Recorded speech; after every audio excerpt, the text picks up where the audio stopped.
Time is running out on the Steelers' season-end playoff hopes. After 3 straight losses, Pittsburgh finds themselves out of the playoff picture for now. Today, the Bengals are back in town as Jake Browning and company have propelled Cincinnati back into the postseason field. We'll have the latest on this matchup coming up next. You are watching Steelers Kickoff, and it's live right here on KDKA TV.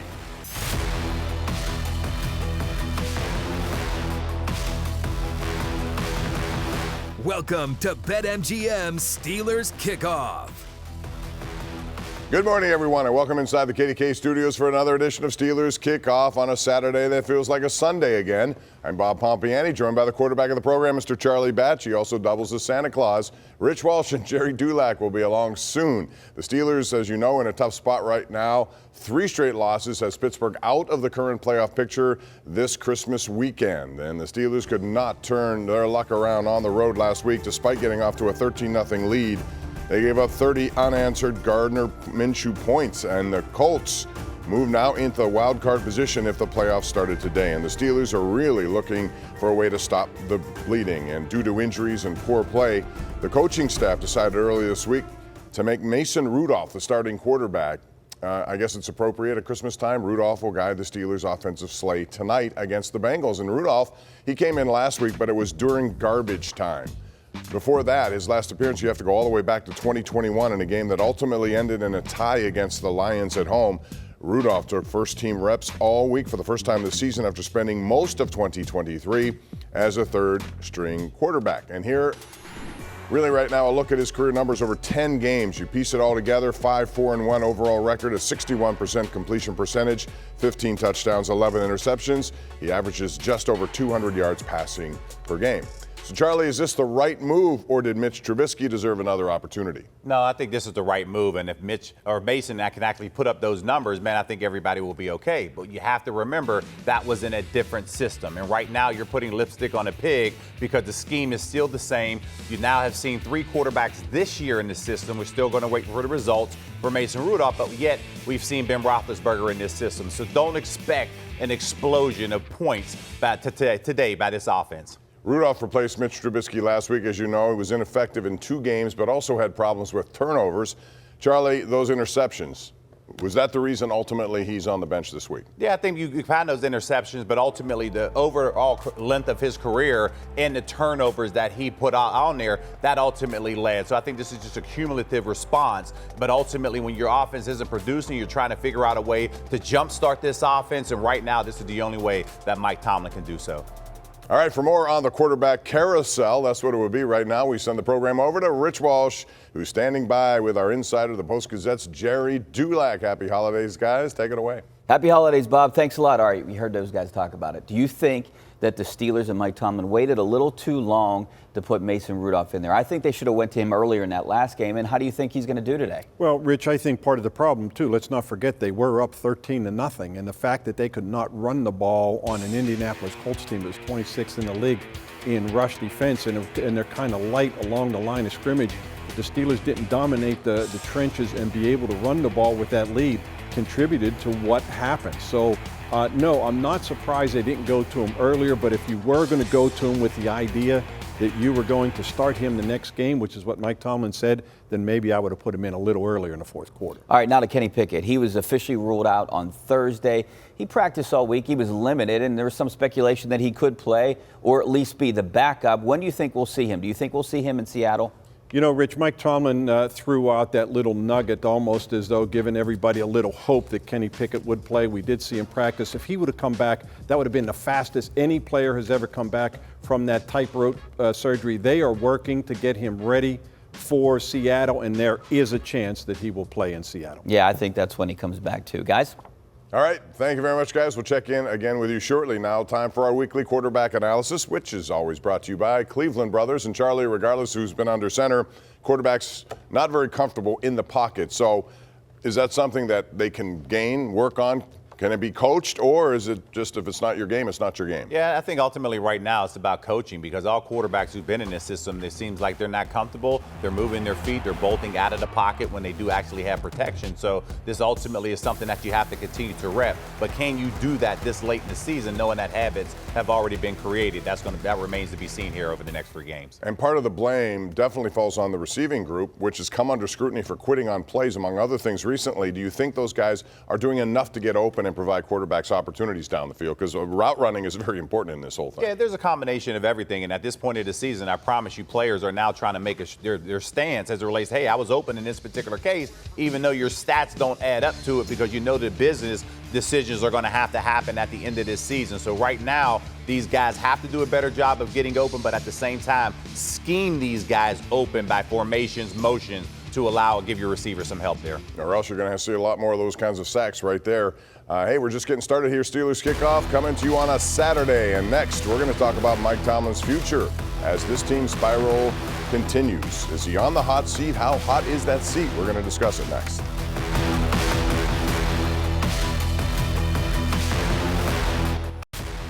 Welcome back to BetMGM Steelers Kickoff. Bordas is making a $500 contribution every time the Steelers record a sack this season. It's all part of the Sacks for Kids campaign. To date, and this counts the preseason, the Steelers have 49 sacks. That's good enough for $24,500 donation so far. Thank you to Bordas and Bordas. Well, you know, head coach Mike Tomlin has been a hot topic of discussion through recent Steelers struggles, both locally and on a national level. Rich and Jerry are back with a deeper look into Tomlin's current situation with the organization, guys. All right, Bob, there's a lot of speculation surrounding Mike Tomlin and his future with the Steelers organization. Do you think Art Rooney will make a move, will make a change, or do you think he'll get an extension this year? Rich, Mike Tomlin has one more year on the 3-year extension that he was given, and it's through 2024. So, I mean, obviously, if that were the case, they would have to fire him, and I don't expect that to happen. I was been told last year that this year he's due and will get the extension this year. Now we shall see. A number of years ago, they gave him a 1-year deal with a 1-year option. Maybe they do something like that. I would be surprised, but that's going to be the key. Whether they give him an extension or not, we won't know that till the spring. That's typically when they do it. But I would expect them to give him an extension only because Art Rooney has never indicated that he is, he's said that Mike Tomlin wants him to be their coach as long as he wants to be. So I don't expect them to move on from him. And as we stand today, that has never been discussed, him not getting an extension. All right, so one thing that hasn't happened in a long time, and one thing that seems to be getting a lot of attention here right now, is a possibility of a trade. Is that far-fetched? Do you think something like that could actually happen?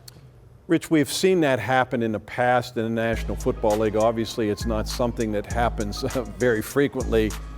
So I would say the odds of that are very slim. I think the only thing in play here is if Mike Tomlin would decide he wants to move on. For 17 years now, it's time for a change. Bill Cowher lasted 15 years and he had had enough. That's about the only way that's going to happen. But Rich, again, at this point in time, that has never ever been indicated from Mike Tomlin's point of view to the Steelers that this could possibly be it. Not at all. All right, well, postseason doesn't look good again, guys, this year, which means the Steelers would miss the playoffs 4 of the last 6 years. Guys? Yeah, that's something that's got to change, quite frankly. Charlie, you know Mike Tomlin very well. A lot of speculation about his future. Do you expect an extension? I do. I expect at least a 1-year extension at this particular point, because right now you do have critical decisions that need to be made. You made a decision with your quarterback 2 years ago. You know already you're going to have to hire an offensive coordinator. And what happens is when you're the head coach, you are 2 spots away from being fired, meaning you would fire your position coach first, then you fire the coordinator. So I think Mike Tomlin, from that perspective, is safe, and I expect him back next year. Yeah. Do you expect any conditions if there's an extension? I do not. I don't expect it to change because he's earned the right to at least address the roster, but in that particular manner, at least allow him the opportunity to coach those guys up. All right, as we mentioned, the Bengals are back in town. They're looking for a win in this AFC North season, and they have really come on strong, even without Joe Burrow. Rich Walsh is back with a preview of the Bengals and what they've been up to. It's coming up next.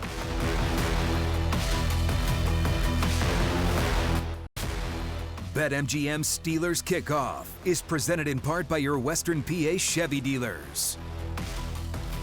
Let's talk about Cincinnati. It's the Steelers and the Bengals.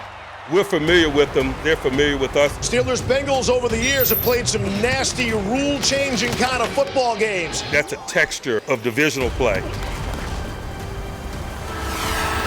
What was that, a freight train? It's a big game for us. It's our last home regular season game. Intercepted at the 15-yard line. He is wrecked by TJ Watt. Always great when the Bengals come to town, and they're going to be without the services once again of Joe Burrow. Just about a month ago when they faced the Steelers for the very first time, that happened. And it turned out that Cincinnati has a pretty good backup.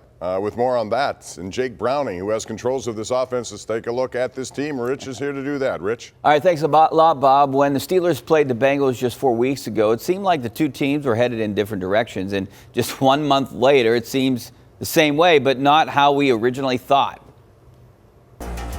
The week before the first Steelers-Bengals game, Joe Burrow's season ended with a wrist injury, which forced Jake Browning into his first NFL start, and it did not go well. The Steelers sacked him 4 times, forced him into a key red zone interception, and won their 5th game in their last 7.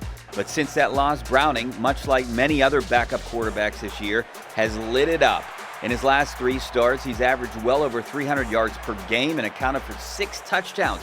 Most importantly, he's led them to 3 straight wins, all while the Steelers have lost 3 in a row. Browning is doing a really good job of taking care of the ball. His completion percentage speaks to that. Their lack of turnovers or their ball security speaks to that. But it's not just him, it's them. The them Tomlin mentioned is a talented group of skill players. Even though Jamar Chase is out, they can still throw to a resurgent T. Higgins or Claret native Tyler Boyd. Joe Mixon is as productive as ever, and rookie Chase Brown has given them a true home run threat out of the backfield. But defensively, the Bengals still struggle. They've allowed the 2nd most yards in the league, and that leaky defense was certainly on display earlier this year when the Steelers put up their best offensive game of the season. I mean, Cincinnati's going to obviously look at their game plan that game and adjust, so we're going to have to be able to adjust on the fly as well. Confident what we can do this week, but like you said, they're going to change things up obviously, so got to be able to adjust on the fly. The momentum does not matter in these games. We've played each other so many times. Our scheme versus their scheme, it's,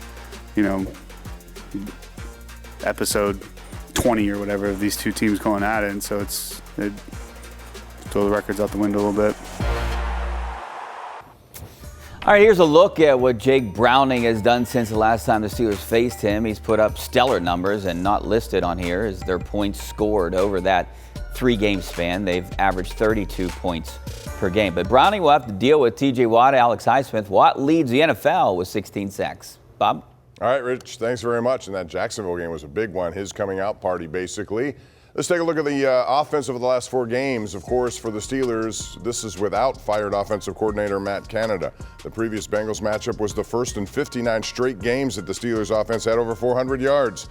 And then they haven't replicated it since. Meanwhile, the Steelers have been pretty horrible on 3rd down in that stretch, losing to 2 of the worst teams in the league and then a playoff contender last week in Indy. So, Charlie, why do you think the offense regressed after that 400-yard performance? Yeah, I think when you look back and you have a new play caller, you don't really know the tendencies of that play caller. But the more games that you actually put out there, the defensive coordinator can start catching up and now buying into some of those tendencies. And that's what you're seeing right now. The defensive coordinators seem like they're 1 step ahead of this particular offense, and hopefully it changes here today against Cincinnati. But again, it's just going to be very, very tough, because Cincinnati right now, they're playing with a lot of confidence. They certainly are. And one thing that is undeniable is the fact that the Steelers since 2016 have really had their say in the AFC North. And with 2 more games against the division, they could actually claw their way back into contention potentially. Let's take a look at these numbers. 3 AFC North titles since 2016.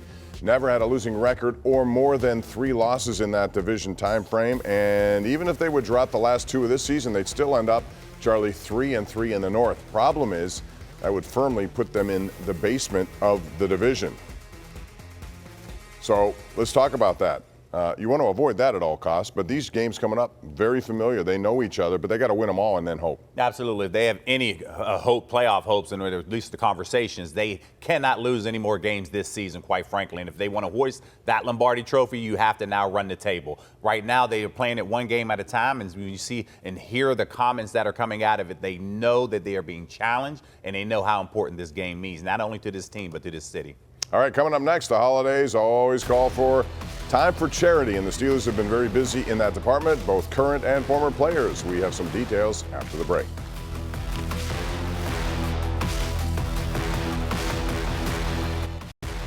Welcome back to BetMGM Steelers Kickoff. Back to the show. Earlier this week, TJ Watt spent some time working with the folks at Cafe Momentum to pack up and deliver meals to the 412 Youth Zone. That organization provides a safe and welcoming environment for young people in the community. Kudos to TJ and his wife Danny for their work with Cafe Momentum. And Watt wasn't the only player helping those in need this week. Kenny Pickett and Alex Highsmith donated winter coats for kids at the Urban Impact in Pittsburgh. They also brought along some terrible towels for the children's choir to add to their caroling this Christmas. Both Pickett and Highsmith very proud to have taken part. I think it's very impactful. To do it in person, I think it's even more special, just to interact with the kids and see how happy they are. It means the world to us to put smiles on their faces. Be able to give back is self-fulfilling. We know that we've been given this platform to be a blessing to others, and so just to be able to come here and give back to these kids just means the world. Urban Impact is doing amazing things here on the north side and in the city of Pittsburgh, and so to be able to give back to these kids just means the world.